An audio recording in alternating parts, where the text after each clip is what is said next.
Hello दोस्तों, संघर्ष institute में आप सभी का स्वागत है। आज हम लोग 24 से 29 अप्रैल का करंट अफेयर्स रिवीजन करने वाले हैं, जिसको हम लोग सुपर फास्ट तरीके से रिवीजन करेंगे।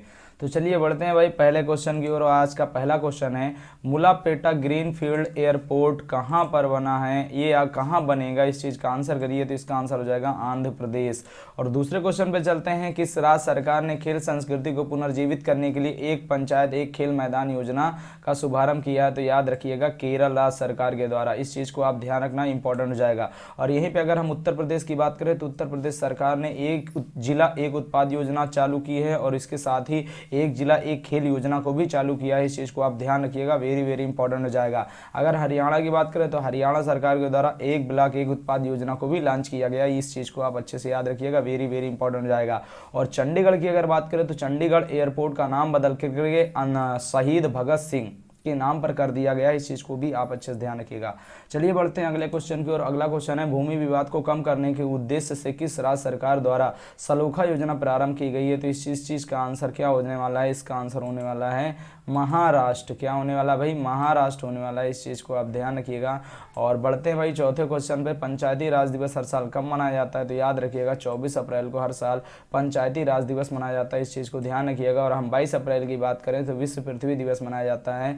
इस चीज़ को भी आप सारे बच्चे अच्छे से ध्यान रखिएगा। चलिए बढ़ते हैं भाई अगले क्वेश्चन की ओर। अगला क्वेश्चन है 5वें नंबर का, जियो सिनेमा के ब्रांड एम्बेसडर कौन बने हैं। तो इसका आंसर क्या होने वाला भाई, इसका आंसर जो होने वाला है वो होने वाला है रोहित शर्मा। तो रोहित शर्मा को जियो सिनेमा का ब्रांड एम्बेसडर अभी हाल ही में बनाया गया। इस चीज़ को आप ध्यान रखिएगा, वेरी वेरी इंपॉर्टेंट है। और अगर पूछा जाए ऋषभ पंत किस राज्य के ब्रांड एम्बेसडर है, तो याद रखिएगा उत्तराखंड के ब्रांड एम्बेसडर हैं। और HSBC का ब्रांड एम्बेसडर किसे बनाया गया, तो विराट कोहली को बनाया गया। इस चीज़ को भी आप अच्छे से ध्यान रखिएगा, वेरी वेरी इंपॉर्टेंट हो जाएगा। आगे बढ़ते भाई प्रश्न नंबर 6 पे चलते हैं। तो प्रश्न नंबर 6 है, प्रधानमंत्री फसल बीमा योजना के कार्यान्वयन में शीर्ष राज्य कौन सा है। तो इसका आंसर क्या होने वाला है भाई, इसका आंसर होने वाला है कर्नाटक। तो याद रखिएगा प्रधानमंत्री फसल बीमा योजना के कार्यान्वयन में शीर्ष राज्य कौन सा हो जाएगा भाई, कर्नाटक हो जाएगा। चलिए आगे बढ़ते हैं प्रश्न नंबर 7 पर, पूर्वोत्तर भारत का सबसे बड़ा बहुउद्देशीय इंडोर स्टेडियम कहाँ बनाया जाएगा। तो भाई इसका आंसर बताइए। तो इसका आंसर होने वाला है शिलांग मेघालय। इस चीज़ को आप अच्छे से नोट डाउन कर लेना, वेरी इंपॉर्टेंट हो जाएगा। 8वें क्वेश्चन पे चलते हैं। तो प्रतिष्ठित संतो काबा मानवतावादी पुरस्कार से किसे सम्मानित किया गया। तो याद रखिए इसका आंसर जो होने वाला है वो होने वाला है सोनम वांगचुक। तो याद रखिएगा सोनम वांगचुक को प्रतिष्ठित संतो काबा मानवतावादी पुरस्कार से सम्मानित किया गया है। चलिए बढ़ते हैं अगले क्वेश्चन, प्रश्न नंबर 9 पे चलते हैं। प्रश्न नंबर 9 क्वेश्चन है, राष्ट्रीय पंचायती दिवस का आयोजन कहाँ किया गया। तो इसका आंसर हो जाएगा भाई रीवा मध्य प्रदेश। तो ये आपको याद रखना है, राष्ट्रीय पंचायती राज दिवस का जो अब की बार का आयोजन हुआ था इसको कहाँ पर आयोजित किया गया था। तो याद रखना रीवा मध्य प्रदेश में। इस चीज़ को आप याद रखना, वेरी इंपॉर्टेंट हो जाएगा। और अगर हम यहाँ पे कपिला की बात करें तो यहाँ कपिला होना चाहिए था, याद रखना। इसे राष्ट्रीय पंचायती राज सप्ताह पुरस्कार में याद रखना सर्वश्रेष्ठ ग्राम पंचायत का पुरस्कार दिया गया। और यहाँ पे अगर गंजम की बात करें तो इससे सर्वश्रेष्ठ जिला पंचायत का भी अवार्ड दिया गया। इस चीज़ को आप नोट डाउन कर लेना। विश्व टीकाकरण सप्ताह कब से कब तक मनाया जाएगा, इस चीज़ को याद रखिएगा। तो वेरी वेरी इंपॉर्टेंट है, इसको मनाया गया भाई 24 अप्रैल से 30 अप्रैल तक, याद रखना विश्व टीकाकरण सप्ताह मनाया गया। इस चीज़ को आप अच्छे से नोट डाउन कर लेना। आगे बढ़ते हैं अगले क्वेश्चन पे, प्रश्न नंबर 11 है। और प्रश्न नंबर 11 में क्या पूछा गया है, अज्ञात शवों के लिए DNA डेटा बैंक स्थापित करने वाला भारत का पहला राज्य कौन बना। तो इसका आंसर हो जाएगा भाई हिमाचल प्रदेश। इस चीज़ को आप नोट डाउन कर लेना, बहुत ही इंपॉर्टेंट क्वेश्चन है, पेपर में आ सकता है, इसकी उम्मीद रखिएगा। आगे बात करते हैं प्रश्न नंबर 12 पे, तो कहाँ पर सचिन तेंदुलकर और ब्रायन लारा के नाम पर एक गेट का अनावरण किया गया।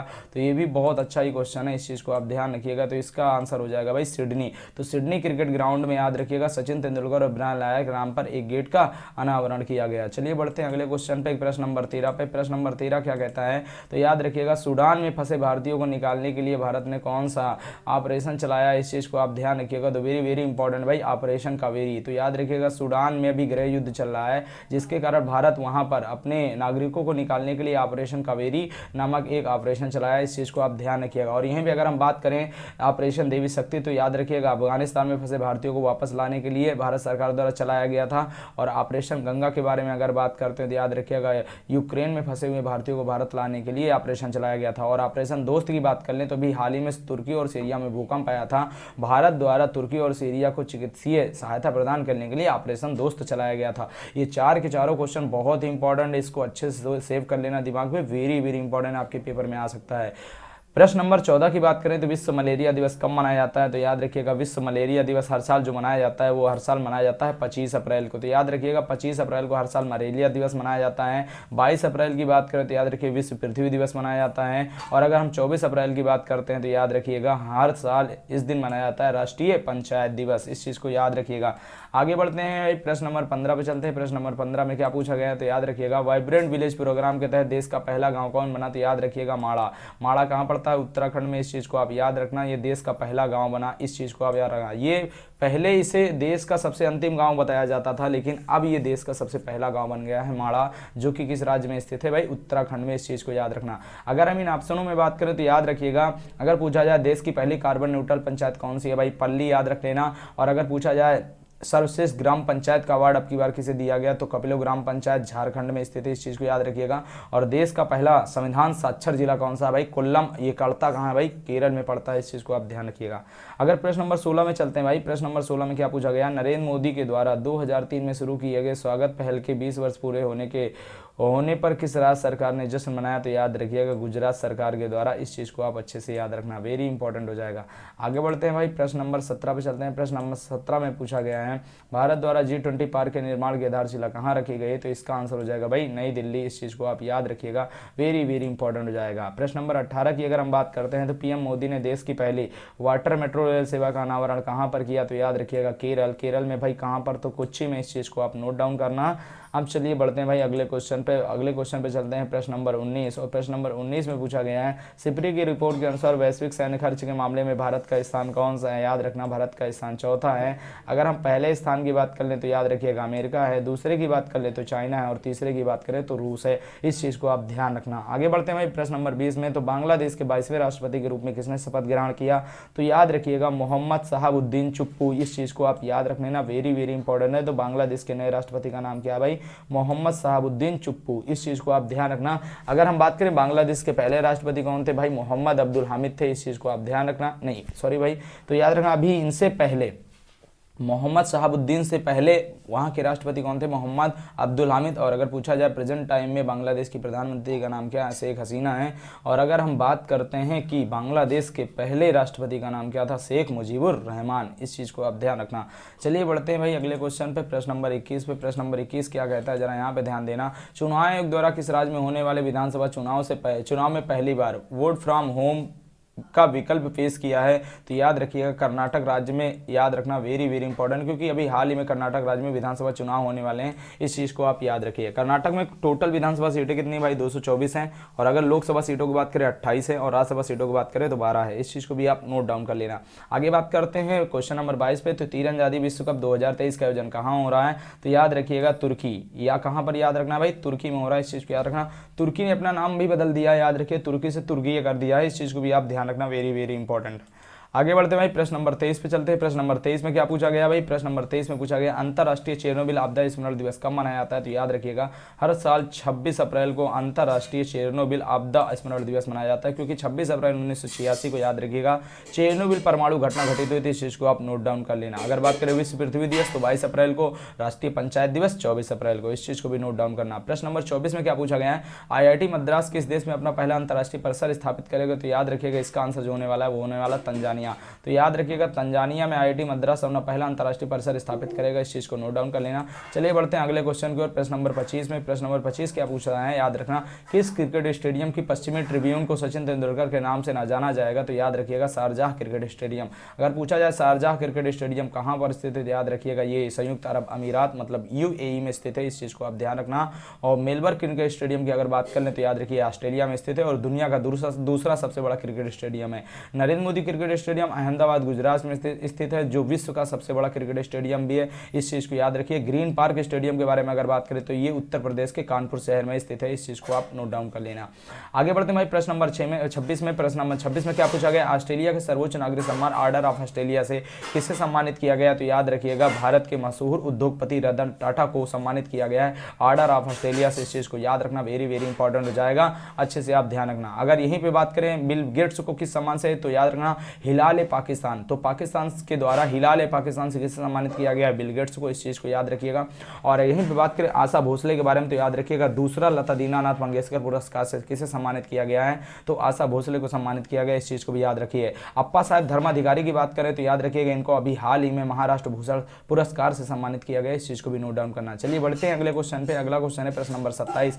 प्रश्न नंबर 27 में क्या पूछा गया? 64 वर्ष बाद व्यक्तिगत रूप से किसे रेमन मैग्सेसे पुरस्कार से सम्मानित किया गया? तो याद रखिएगा दलाई लामा, 14वें दलाई लामा को सम्मानित किया गया है और उनका नाम है भाई तेंजिंग ग्यात्सो। क्या नाम है भाई? तेंजिंग ग्यात्सो। इस चीज़ को आप याद रखिएगा। और 1959 में इनका नामांकन हुआ था रेमन मैग्सेसे पुरस्कार देने के लिए। इस चीज़ को भी आप अच्छे से याद रखना क्योंकि पूछा जा सकता है। इस चीज़ को आप ध्यान रखिएगा। आगे बात करते हैं तो तीसरे क्वाड सम्मेलन का आयोजन कहाँ किया जाएगा? तो याद रखिएगा तीसरे क्वाड सम्मेलन का आयोजन जो किया जाएगा वो सिडनी ऑस्ट्रेलिया में किया जाएगा। इस चीज़ को आप नोट डाउन कर लेना।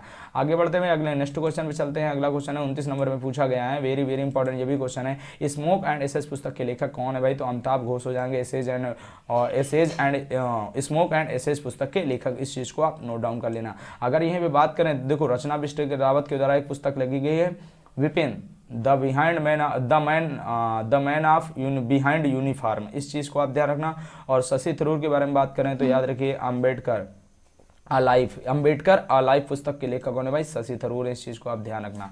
आगे बात करते हैं क्रैश कोर्स किसकी आत्मकथा भाई? जयदेव मुखर्जी की है। ये एक टेनिस खिलाड़ी में। इस चीज़ को आप ध्यान रखना। और प्रश्न नंबर 30 की अगर बात करें तो अटल पेंशन योजना कब चली थी? याद रखिएगा 9 मई 2015 को अटल पेंशन योजना चली थी। अगर हम अन्य ऑप्शनों की बात कर लें तो जरा ध्यान देना। अगर पूछा जाए आयुष्मान भारत योजना कब चली थी भाई? 23 सितंबर 2018 को। और अगर पूछा जाए उज्ज्वला योजना कब चली थी भाई? 1 मई 2016 को। अगर पूछा जाए अटल भूजल योजना कब चली थी भाई? 25 दिसंबर 2019 को। चलिए बढ़ते हैं भाई अगले क्वेश्चन पे। अगला क्वेश्चन है भाई यहाँ पर याद रखना ये भी बहुत अच्छा ही क्वेश्चन है। इस चीज़ को ध्यान रखना। इसमें पूछा क्या गया है प्रश्न नंबर 31 में तो दुनिया की पहली नैनो डीओपी को किस देश ने बनाया? तो याद रखिएगा भारत। और इसके साथ ये भी आपको पता होना चाहिए कि दुनिया की सबसे पहली नैनो यूरिया भी किसने बनाया था? भारत ने ही बनाया था। और भारत की एक कंपनी है जिसका नाम है इफ्को। ये आपको ध्यान रखना है। इफ्को के द्वारा दुनिया की पहली नैनो डीएपी और दुनिया की पहली नैनो यूरिया दोनों को बनाया गया है। इस चीज़ को आप ध्यान रखिएगा। क्वेश्चन नंबर अगर 32 की बात कर लें तो 32 में क्या पूछा गया? जरा ध्यान देना यहाँ पे सारे बच्चे। 32 में पूछा गया हेरिटेज फेस्टिवल 2023 का आयोजन कहाँ किया गया? मतलब ये पूछा जाता विरासत महोत्सव का आयोजन कहाँ किया गया? तो याद रखिएगा तो गोवा में किया गया। इस चीज़ को आप ध्यान रखना। साओ जोआ त्यौहार कहाँ मनाया जाता है? तो याद रखिएगा गोवा में मनाया जाता है। इस चीज़ को भी ध्यान रखना। कार्निवल महोत्सव कहाँ मनाया जाता है? गोवा में। और अगर आपसे पूछा जाए कि सिग्मो महोत्सव कहाँ मनाया जाता है? तो गोवा में मनाया जाता है। इस चीज़ को याद रखिएगा। अगर अन्य ऑप्शनों में अगर बात करें सिरोई लिली त्यौहार कहाँ मनाया जाता है? मणिपुर में। सगाई महोत्सव कहाँ मनाया जाता है? मणिपुर में मनाया जाता है। इस चीज़ को आप ध्यान रखिएगा। सात्रिया किस राज्य का शास्त्रीय नृत्य है? तो असम का है। इस चीज को ध्यान रखना। कंबाला किस राज्य का सारण्य नृत्य है? इस चीज को याद रखिए कर्नाटक हो जाएगा। अच्छे से आप ध्यान रखना। वेरी वेरी इंपॉर्टेंट हो जाएगा। प्रश्न नंबर 33 की अगर बात कर लें तो 37वें राष्ट्रीय खेल का आयोजन कहाँ किया जाएगा? ये भी बहुत इंपॉर्टेंट क्वेश्चन है। आप अच्छे से ध्यान रखना। 37वां राष्ट्रीय खेल जो होने वाला है वो होने वाला है गोवा में। ये आपको ध्यान रखना है। अगर हम बात करें 36वां कब हुआ था तो 2015 में हुआ था। और कहाँ हुआ था? केरल में। ये क्वेश्चन आपके पेपर में छप सकता है। इसको आप अच्छे से ध्यान रखना बच्चों। बहुत ही ज्यादा इंपॉर्टेंट है 37वां राष्ट्रीय खेल। आगे अगर बात करते हैं 34 नंबर पे तो याद रखिएगा एडवांटेज हेल्थ केयर इंडिया 2023 के 6वें संस्करण का उद्घाटन पीएम मोदी ने कहां पर किया? तो याद रखिएगा पीएम मोदी ने इसका उद्घाटन जो किया याद रखना वो नई दिल्ली में किया। इस चीज़ को आप अच्छे से नोट डाउन कर लेना। वेरी वेरी इंपॉर्टेंट हो जाएगा। चलिए बढ़ते हैं अगले क्वेश्चन पे। अगले क्वेश्चन में पूछा गया प्रश्न नंबर अगर हम बात करें 35 में तो 35 में पूछा गया है कलेक्टिव स्पिरिट कॉन्क्रीट एक्शन पुस्तक के लेखक कौन है भाई? तो याद रखिएगा वेरी वेरी इंपॉर्टेंट है शशि शेखर वेम्पति। क्या याद रखना? शशि शेखर वेम्पति। इस चीज़ को आप नोट डाउन कर लेना। वेरी वेरी इंपॉर्टेंट हो जाएगा। अंबेडकर अलाइव के लेखक कौन है भाई? शशि थरूर हैं। क्रैश कोर्स किसकी आत्मकथा है? जयदेव मुखर्जी की है। और सचिन @50 इस पुस्तक के लेखक कौन है भाई? बोरिया मजूमदार है। कौन है भाई? बोरिया मजूमदार है। इस चीज़ को आप ध्यान रखना। रेल विकास निगम लिमिटेड को हाल ही में किस कंपनी का दर्जा प्रदान किया गया? तो याद रखिएगा नवरत्न कंपनी का दर्जा प्रदान किया गया। इस चीज़ को आप याद रखना। और इसको पहले मिनी रत्न का दर्जा प्राप्त था लेकिन अभी हाल ही में इसको नवरत्न का दर्जा प्रदान कर दिया गया। और प्रेजेंट टाइम में नवरत्न कंपनियों की संख्या कितनी हो गई भाई? 13 हो गई है। अगर पूछा जाए महारत्न कंपनियों की संख्या कितनी है? 12 है। और 12वीं महारत्न कंपनी का नाम है रेक। तो इसी के साथ हम इस वीडियो को एंड करते हैं। अगर आपको वीडियो पसंद आया तो लाइक करिए, शेयर करिए, अपने दोस्तों के साथ शेयर करिए अच्छे से। और जितने भी यार दोस्त हैं उनके पास भी भेज दो अच्छे से भाई। तो ये आपको ध्यान रखना है। अच्छे वीडियो पसंद आया जाइए भाई। और क्या करना है और क्या काम करना है बच्चों आपको? तो आपको इसी के साथ जय हिंद जय भारत।